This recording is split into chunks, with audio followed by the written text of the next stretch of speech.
سیدہ سیدہ سیدہ یا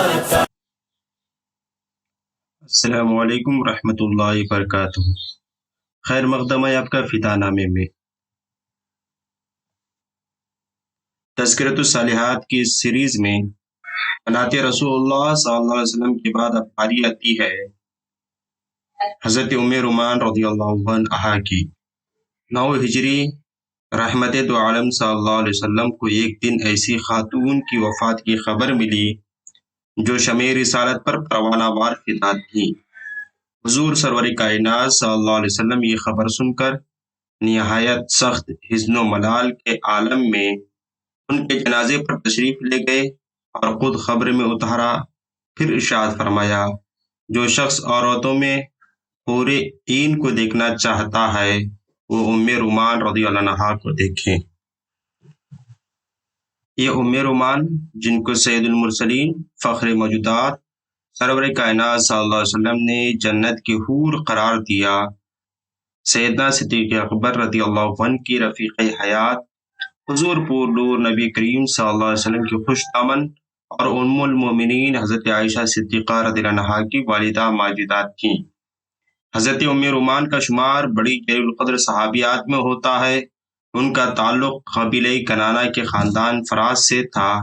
اہل سیر میں کسی نے ان کا اصل نام نہیں لکھا، اس لیے اپنی کنیت ام رومان ہی سے مشہور ہیں۔ حضرت ام رومان کا پہلا نکاح زمانے جاہلیت میں عبداللہ بن حارث بن سنجرہ سے ہوا اور انہی کے ساتھ مکہ آ کر سکونت پذیر ہوئیں۔ عبداللہ کی سلب سے ان کے ہاں ایک بیٹا پیدا ہوا جس کا نام طفیل رکھا گیا۔ کچھ عرصے بعد عبداللہ بن حارث نے وفات پائی اور ام رومان بے سہارا رہ گئیں۔ چونکہ عبداللہ اپنی زندگی میں حضرت ابوبکر صدیق کے حلیف بن گئے تھے، اس لیے ان کے انتقال کے چند ماہ بعد حضرت ابوبکر صدیق نے ام رومان سے خود نکاح کر لیا۔ حضرت صدیق اکبر کے سلب سے ام رومان کے ہاں حضرت عائشہ صدیقہ اور حضرت عبد الرحمن بن ابوبکر پیدا ہوئے، جو تاریخ اسلام کی نہایت درخشندہ ہستیاں ہیں۔ اعلان نبوت کے بعد سرور کائنات صلی اللہ علیہ وسلم نے دعوت حق کا آغاز فرمایا تو حضرت ابوبکر صدیق ان 4 عظیم المرتبت ہستیوں میں سے ایک تھے جنہوں نے سب سے پہلے لوائے توحید کو تھاما، یعنی ام المومنین حضرت خدیجۃ الکبریٰ، حضرت علی کرم اللہ وجہہ، حضرت ابوبکر صدیق، حضرت زید بن حارثہ۔ حضرت ام رومان کو حضرت ابوبکر صدیق کے اسلام کا حال معلوم ہوا تو انہوں نے بھی بلا تعامل ان کی تقلید کی اور یوں سابقون الاولون کی مقدس جماعت میں شامل ہو گئیں۔ سفر ہجرت میں حضرت صدیق اکبر کو رحمت عالم صلی اللہ علیہ وسلم کی رفاقت کا عظیم الشان شرف حاصل ہوا۔ مکہ سے چلتے وقت انہوں نے بھی حضور سرور کائنات صلی اللہ علیہ وسلم کی پیروی کرتے ہوئے اپنے اہل و عیال کو اللہ کے بھروسے پر دشمنوں کے درمیان چھوڑ دیا۔ جب مدینہ پہنچ کر کچھ اطمینان ہوا تو سرور کائنات صلی اللہ علیہ وسلم نے زید بن حارثہ کو اپنے اہل و عیال کو لانے کے لیے مکہ بھیجا۔ حضرت ابوبکر صدیق ان کے ہمراہ حضرت عبداللہ کو بھی اپنے صاحبزادے حضرت عبداللہ کے نام خط دے کر بھیجا۔ وہ بھی ام رومان حضرت اسماء اور عائشہ صدیقہ رضی اللہ عنہم کو اپنے ہمراہ مدینہ منورہ لے آئیں۔ چنانچہ ام رومان حضرت اسماء اور حضرت عائشہ صدیقہ رضی اللہ عنہا حضرت عبداللہ بن ابوبکر کے ہمراہ مکہ معظمہ سے روانہ ہوئی۔ حضرت عائشہ صدیقہ سے روایت ہے کہ سفر ہجرت میں جب ہم لوگ بیدا کے مقام پر پہنچے تو میرا اونٹ دھڑک گیا۔ میں اور میری والدہ ام رومان اس کے ہودج میں بیٹھے ہوئے تھے۔ اونٹ نے کود پلانگ شروع کی تو میری ماں بہت مضطرب ہوئی۔ انہوں نے یہ کہنا شروع کر دیا، ہائے میری بیٹی، ہائے میری دلہن۔ پھر اللہ نے خیر کی، اونٹ پکڑا گیا اور ہم لوگ خیریت سے مدینہ منورہ پہنچ گئے۔ مدینہ منورہ میں حضرت ابوبکر صدیق کے اہل و عیال نے بنو حارث بن خزرہ کے محلے میں قیام کیا، جہاں حضرت ابوبکر صدیق نے ایک مکان پہلے ہی سے لے رکھا تھا۔ 6 ہجری میں افق کا افسوسناک واقعہ پیش آیا جس میں حضرت عائشہ صدیقہ پر منافقین مدینہ کی سازش ناپاک تہمت لگائی گئی۔ باقی کی صورت کچھ ایسی تھی، رحمت عالم صلی اللہ علیہ وسلم کی طبیعت مبارک بھی پرملال ہو گئی۔ حضرت عائشہ صدیقہ کے لیے اپنے آقا کا ملال قیامت سے کم نہ تھا۔ دکھیا بیٹیوں کی پناہ گاہ دامن ماں ہی ہوتی ہے۔ حضور سے اجازت لے کر گرتی پڑتی اپنی والدین کے گھر پہنچی، اور یہ ایک 2 منزلہ مکان تھا۔ حضرت ابوبکر صدیق اوپر کی منزل میں تھے اور حضرت ام رومان نچلی منزل میں بیٹھی تھیں۔ بیٹی کی اس حالت میں آتا دیکھ کر پوچھا، میری بچی خیر تو ہے، کیسے آئی؟ حضرت عائشہ صدیقہ نے واقعہ بیان کیا۔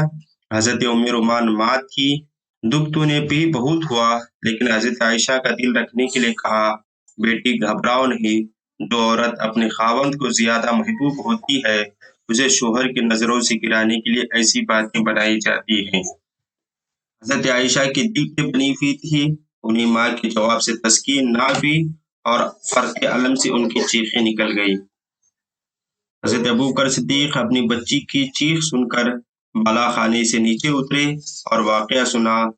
رقیق القلب تو تھے ہی، خود بھی رونے لگے۔ جب ذرا قرار آیا تو حضرت عائشہ سے کہا، بیٹی تم اپنے گھر جاؤ، ہم ابھی آتے ہیں۔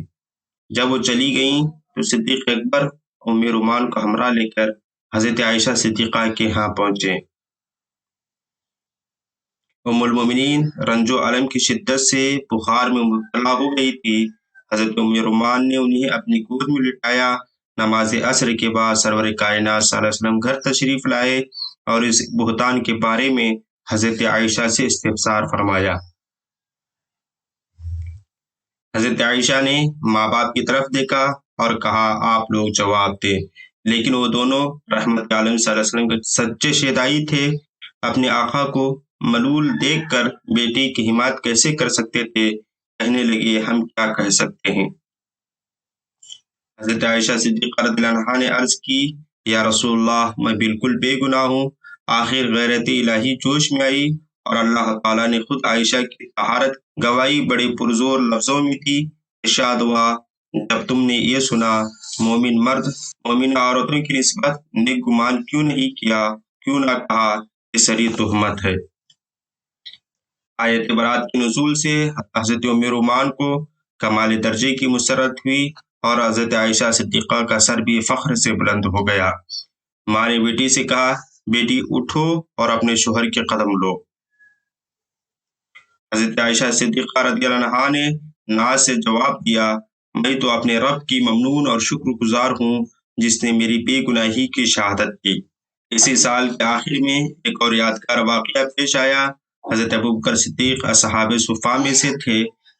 3 بزرگوں کو اپنے گھر بطور مہمان لائے، انہیں وہاں چھوڑ کر سرور کائنات صلی اللہ علیہ وسلم کی خدمت میں تشریف لے گئے۔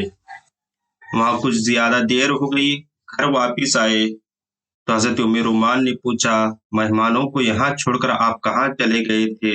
حضرت ابوبکر نے جواب دیا، میں رسول اکرم صلی اللہ علیہ وسلم کی خدمت میں تھا، تم مہمانوں کو کھانا کھلا دیتی۔ حضرت ام رومان نے عرض کیا، میں نے انہیں کھانا بھیجوایا تھا، لیکن انہوں نے میزبان کی غیر حاضری میں کھانا تناول کرنا پسند نہ کیا۔ اب حضرت ابوبکر صدیق خود کھانا لے کر تینوں بزرگوں کو کھلایا۔ اس کھانے میں اتنی برکت ہوئی، مہمانوں اور اہل خانہ کے سیر ہونے کے بعد پیٹ بھر جانے کے بعد بھی نہایت افراد سے کھانا بچ گیا۔ حضرت ابوبکر نے ام رومان سے پوچھا، کتنا کھانا باقی بچ گیا؟ انہوں نے کہا، 3 گنے سے بھی زیادہ۔ حضرت ابوبکر صدیق نے سارا کھانا اٹھوا کر سرور کائنات صلی اللہ علیہ وسلم کی خدمت میں بھیجوا دیا۔ حضرت ام رومان کے سال وفات کے بارے میں مورخین میں سخت اختلاف ہے۔ کسی نے 4 ہجری لکھا ہے، کسی نے 5 اور بعض نے 6 اور 9 بیان کیا ہے، لیکن یہ ثابت کرنے کے لیے قوی دلائل موجود ہیں کہ ان کی وفات 9 ہجری سے پہلے نہیں ہوئی۔ صحیح بخاری تفسیر نور میں واقع تخیر 9 ہجری کے سلسلے میں ان کا نام صراحت سے آیا ہے۔ امام بخاری نے تاریخ صغیر میں حضرت ام رومان کا نام ان لوگوں میں لکھا ہے جنہوں نے حضرت ابوبکر صدیق کے عہد خلافت میں وفات پائی۔ سیرت عائشہ صدیقہ میں لکھا گیا ہے حضرت رومان حضرت عثمان کی خلافت تک زندہ رہیں۔ تاہم جمہور اہل تاریخ نے 9 ہجری والی روایت کو ترجیح دی۔ اگر یہ تسلیم کیا جائے حضرت رومان نے عہد رسالت کے بعد وفات پائی تو پھر ان کے بارے میں لسانی رسالت معاد سے جو الفاظ منسوب ہیں وہ حضور نے کسی اور موقع پر فرمائے ہوں گے۔